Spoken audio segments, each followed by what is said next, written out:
Eu sou o Pedro, estou junto com a Aline para apresentar este vídeo, que se trata do produto final do programa Residência Pedagógica, financiado pela CAPES. Decidimos produzir um vídeo que possibilitasse indicações e recomendações para o uso de professores e alunos de materiais didáticos, amparado pela BNCC e engajado na efetivação da Lei 10.639, aquela decretada em 2003, que obriga o ensino da cultura africana e afro-brasileira no país.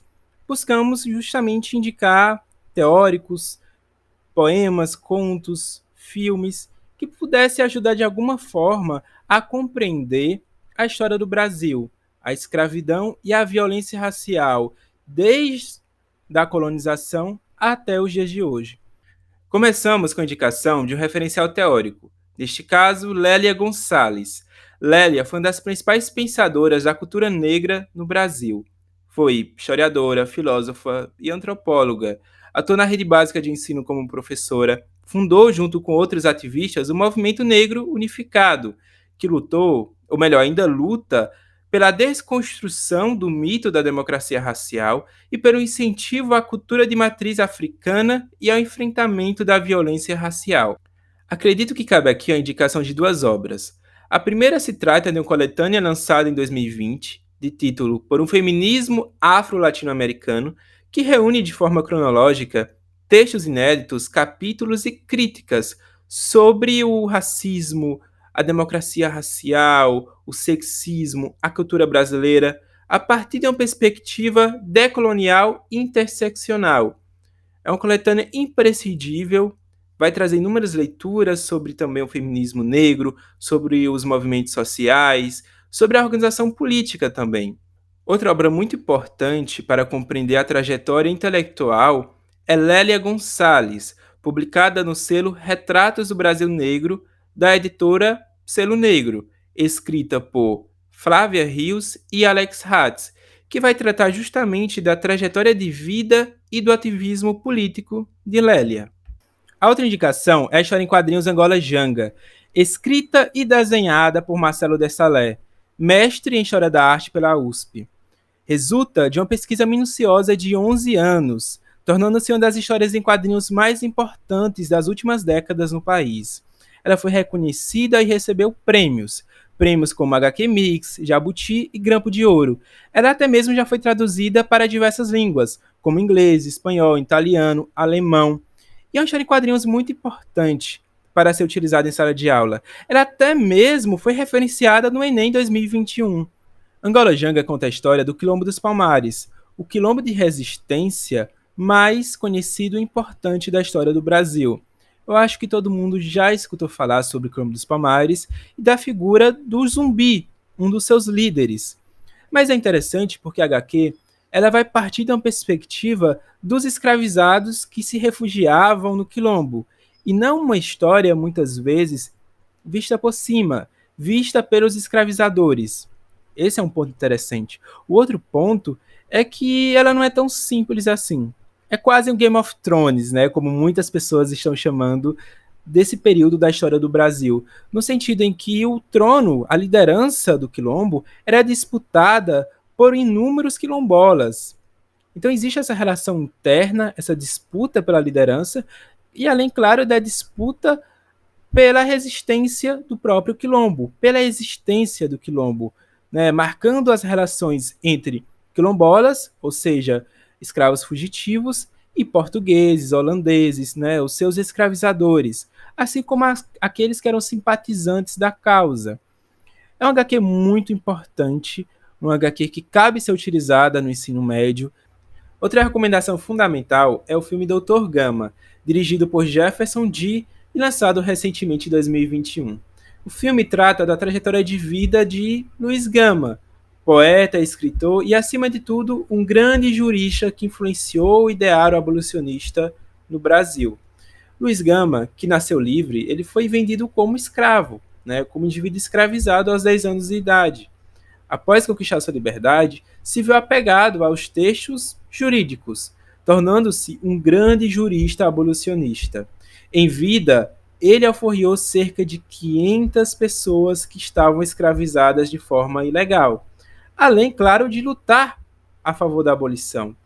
O filme trata justamente dessa figura muito importante que é marginalizada nos livros didáticos ou em sala de aula por um professor. É muito comum, muitas vezes, a gente lembrar de personagens históricos brancos, como Princesa Isabel, Dom Pedro II, e indivíduos como Luiz Gama ou André Rebouças, que a Aline irá apresentar já já, eles ficam marginalizados, quase esquecidos. Então, o intuito do filme é trazer de volta justamente esse indivíduo muito importante para a nossa história. Eu acho interessante, principalmente, o fato de que a classificação indicativa é amena, é indicado para pessoas que possuem acima de 12 anos de idade. Também é interessante que o filme ele sai um pouco fora da curva ao não trazer uma violência física, mas sim uma violência simbólica que permeia as relações do Luiz Gama com a sociedade escravocrata, também dos escravizados com os escravizadores. É muito interessante como a questão da violência é colocada, a questão da reação daquele indivíduo que estava escravizado e sendo abusado diariamente em relação ao seu patrão, que achava ter o direito de ter a propriedade, de poder abusar, de poder agredir pessoas. Então é interessante esse ponto que é colocado ali. Como o Luiz Gama ele conversa com a câmera, eu acredito que aquela pergunta não seja apenas aos senhores de escravos que estavam ali, teoricamente, do outro lado, mas sim para a gente, aqui, do século XXI, para o nosso mundo. E é interessante a gente também perceber como o discurso dos escravizadores ainda, de certa forma, ecoa em discursos políticos da atualidade. A ideia de construir uma nação acima de tudo, a ideia de não se importar tanto com as outras pessoas, porque o importante é o lucro, é o crescimento. Isso é colocado ali. Isso também é discutido por inúmeros historiadores que trabalham com a escravidão. A questão da escravidão sendo corroborada pelas leis, sendo corroborada pela nação. E é interessante o contraponto que o Luiz Gama apresenta em vários momentos no filme. Uma figura extremamente inteligente, mas ainda atuante de forma ativa contra aquela sociedade que lhe oprimia e oprimia os seus. Então, cabe a indicação, não há violência física que impeça ele de ser colocado em sala de aula. É um filme que vai tratar desse personagem tão importante, mas de certa forma esquecido. Então, cabe a indicação. Vão assistir o filme, vocês vão amar. Olá, gente. Eu me chamo Aline Barroso, também sou residente da residência pedagógica e dando continuidade ao assunto, agora eu vou falar um pouco sobre André Pinto Rebouças, que foi um importante personagem e uma importante voz nesse processo de abolição. Ele foi muito importante e ele é muito importante para que a gente se possa estudar ele na sala de aula, justamente para a gente poder compreender um pouco mais desse processo de abolição. Por ele ser um mulato, ele sofreu preconceitos que naquela época eram bem mais fortes, e ele viveu esses preconceitos, ele sofreu esses preconceitos por conta da sua cor, mas ele conseguiu se chegar à corte imperial, justamente pela sua formação de engenheiro. Ele conseguiu adentrar nesse meio e, a partir disso, juntamente com outros negros e mulatos também daquela época em ascensão, mesmo com o preconceito vivido, ele conseguiu se destacar e ser essa importante voz e esse importante personagem que a gente hoje tem, e é importante a gente estudar na sala de aula. O poema O Navio Negreiro de Castro Alves, ele também é muito importante para que a gente possa estudá-lo em sala de aula, porque esse poema ele vem retratando o tráfico negreiro entre a África e o Brasil.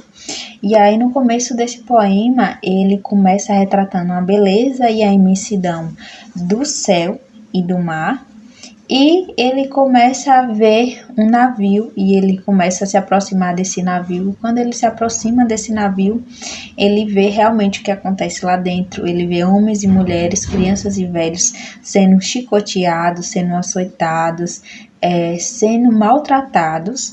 Eles passam fome, passam sede, todo o sofrimento possível. Ele retrata sangue que as mulheres acabam sofrendo, tendo com os açoites. E ele faz o questionamento porque Deus e os céus permitem que tal coisa aconteça. E ele faz esse questionamento durante 2 vezes no poema, querendo reforçar esse apelo dele e esse questionamento, porque tal desumanidade acontece. E a gente é importante que estuda em sala de aula para que a gente aproxime mais o aluno do poema e também da história, que é muito importante os dois. E aí a gente consegue conciliar os dois e o aluno ele pode compreender melhor, né, através desse poema. O conto também de Machado de Assis, ele é muito importante para que a gente possa estudar em sala de aula.